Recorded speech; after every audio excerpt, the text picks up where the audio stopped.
Israel और Hamas के दरमियान छिड़ी जंग के दरमियान पूरे आलम से लोगों और तंजीमों के मुख्तलिफ मौक़िफ़ देखने को मिल रहे हैं। कोई इजराइल की हिमायत कर रहा है तो कोई फ़िलिस्तीन के लिए आवाज़ बुलंद कर रहा है।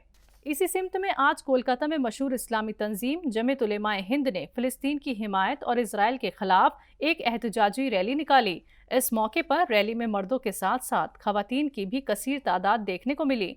तमाम एहतजाज करने वाले हाथों में फ़िलिस्तीन हिमायती पोस्टर लेकर एहतजाज करते नजर आए। इसके अलावा एहतजाज करने वालों ने फ़िलिस्तीन की हिमायत में नारेबाजी भी की। उन्होंने रैली में आज़ाद फ़िलिस्तीन जैसे नारे बुलंद किए। फ़िलिस्तीन और इजराइल के दरमियान तसादुम लगातार जारी है। इसी के पेश नज़र फ़िलिस्तीन की हिमायत में लगातार मुल्क और बैरून मुल्क में एहतजाज दर्ज कराया जा रहा है और आलमी सतह पर अब फ़िलिस्तीन में हो रहे जुल्म को लेकर आवाज़ और भी ज़्यादा बुलंद होने लगी है। इसी के पेश नज़र आज फ़िलिस्तीनियों की हिमायत में दिल्ली के जंतर मंतर पर कई समाजी तंजीमों ने मिलकर अपना एहतजाज दर्ज कराया। देश में जब से ये सरकार आई है, डिसेंट को, मुखालिफ आवाज़ को दबाने की इनकी लगातार मुहिम चली है।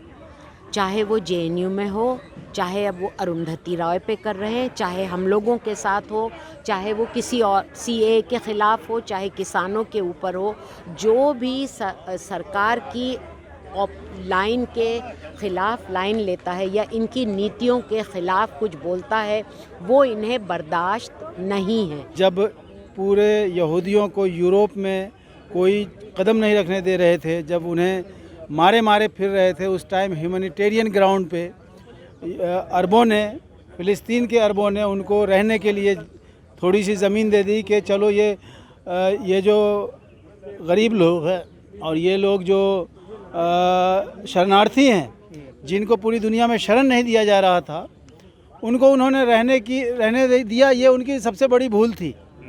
और उसके बाद उन्होंने साजिश करते करते करते करते आज जो है उनकी ज़मीनों पे 80% ज़मीनों पे कब्ज़ा कर लिया।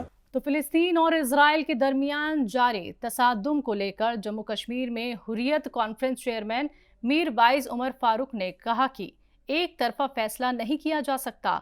हमने महसूस किया है कि इस मसले का हल तलाश करना होगा।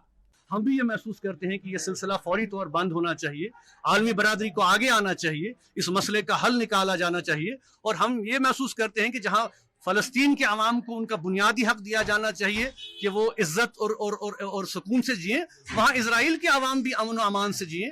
हम जाहिर सी बात है कि कोई किसी मुल्क या किसी कौम के खिलाफ नहीं है। हम चाहते हैं कि इंसानी बुनियादों पर, इखलाकी बुनियादों पर और ऑन अ प्रिंसिपल जो उनके साथ वादे किए गए हैं, जो कमिटमेंट्स की गई हैं जो आलमी बरादरी ने, उनको पूरा किया जाए। अब खबर सऊदी अरब के मक्का शहर से, जहां मस्जिद अल हराम में नमाज जुमा के बाद इमाम काबा ने इजराइल के जुल्म तले दबे फिलिस्तीनियों के लिए दुआएं की। गाजा पर इजराइल की बमबारी लगातार जारी है, जिसमें अब तक 1800 फिलिस्तीनी हलाक हो चुके हैं, जबकि 6000 से ज़्यादा जख्मी हैं। फिलिस्तीनी वजारत सेहत के मुताबिक इजराइल की बमबारी में 1800 फिलिस्तीनी शहीद हो चुके हैं, जिनमें से 583 मासूम बच्चे हैं। इसी के पेश नज़र गुज़िश्ता रोज़ मस्जिद अल हराम में नमाज जुमा के मौके पर इजराइल के जुल्म का शिकार फिलिस्तीनियों के लिए दुआएं की गई और इमाम काबा दुआ कराते हुए आप दीदा हो गए।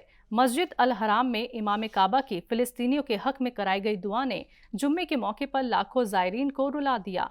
काबे का सहन खाना ज़ायरीन की आमीन से गूंज उठा। अल अरेबिया वेबसाइट के मुताबिक शेख ओसामा खयात ने दुआ कराई कि ए अल्लाह मस्जिद अक्सा की हिफाजत फरमा, ए अल्लाह फिलिस्तीन के मुसलमानों की हिफाजत फरमा। अल्लाहुम्मा हर्रिर मस्जिद अल अक्सा, अल्लाहुम्मा हर्रिर मस्जिद अल अक्सा, अल्लाहुम्मा हर्रिर मस्जिद अल अक्सा, अल्लाहुम्मा अहफ़ज़िल मुस्लिमीन फ़ी फ़िलिस्तीन, अल्लाहुम्मा अहफ़ज़िल मुस्लिमीन फ़ी फ़िलिस्तीन,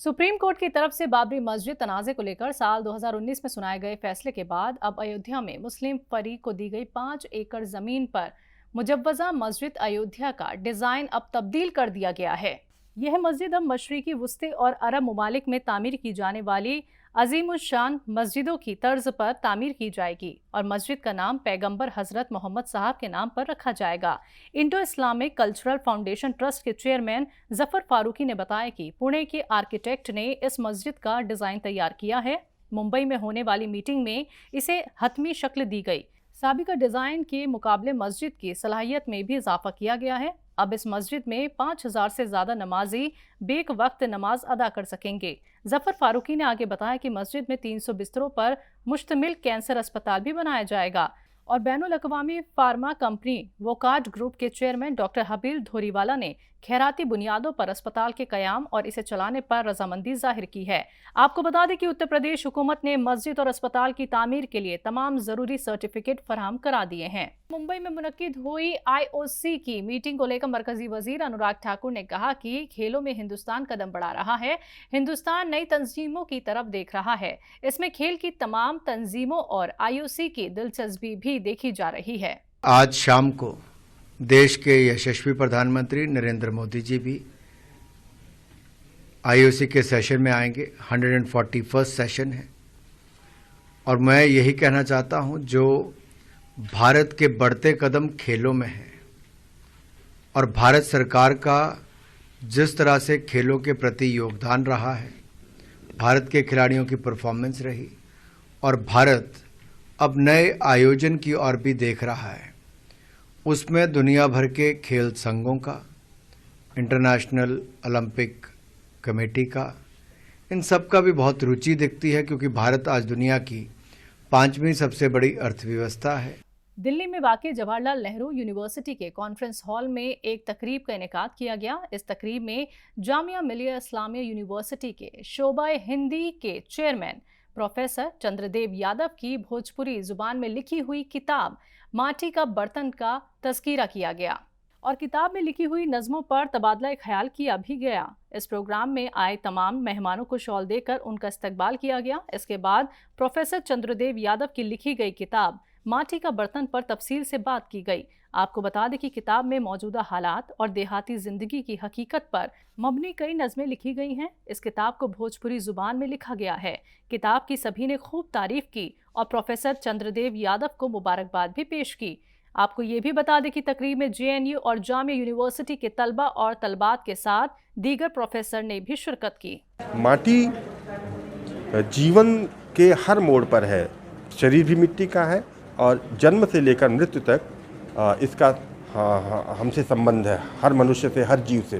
तो इस मिट्टी को हम किस तरह की उपेक्षा कर रहे हैं, हम इससे अलग होते जा रहे हैं, दूर होते जा रहे हैं ना।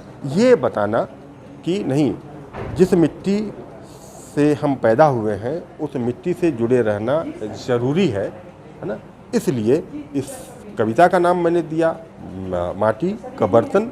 देखिए, ये परिचर्चा तो मूलतः चंद्रदेव जी का जो एक काव्य संग्रह है उस पे थी, लेकिन इसी बहाने जो भोजपुरी समाज है वहाँ का अतीत, वहाँ की संस्कृति, वहाँ आ रहे राजनीतिक बदलाव, वहाँ का बदलता हुआ जनजीवन, इन सब के बारे में भी बात हुई। भोजपुरी का पारंपरिक समाज है वो नई आर्थिक शक्तियों के, बाजार के दबाव में किस तरह से बदल रहा है और आने वाला भविष्य कैसा होने वाला है, तो इन प्रश्नों को लेकर इस किताब में चिंता जाहिर की गई। किताब मैं अगर एक वाक्य में कहूँ तो ये भोजपुरी समाज की सभ्यता समीक्षा है, क्योंकि चंद्रदेव यादव ने जिस समय को भोजपुरी समाज को जिया है और तब से लेके अभी तक के लगभग 60 वर्ष के समय के एक बड़ा समय होता है, उसमें उसकी परंपरा में जो गतिशील मूल्य हैं, मानवीय मूल्य हैं और उदारवाद और तमाम विकृतियों के बावजूद वो मूल्य आज किस रूप में हमें बनाए रखते हैं, हमारी पहचान बनाए रखते हैं और उस समाज में क्या विकृतियां आई हैं, उन चीज़ों को बहुत ही कलात्मक ढंग से, बहुत शानदार तरीके से रेखांकित किया है। तो ICC cricket world cup 2023 India versus Pakistan match खेला जा रहा है। दोनों ही टीम अहमदाबाद के नरेंद्र मोदी स्टेडियम में आमने सामने हैं। भारत ने टॉस जीतकर पहले गेंदबाजी करने का फैसला लिया। आपको बता दें कि मैच देखने के लिए तमाम सितारे भी स्टेडियम पहुंचे, वहीं फैंस का भी उत्साह देखने को मिला। आपको ये भी बता दें कि पाकिस्तान की तरफ से 192 रन का लक्ष्य भारत को मिला है।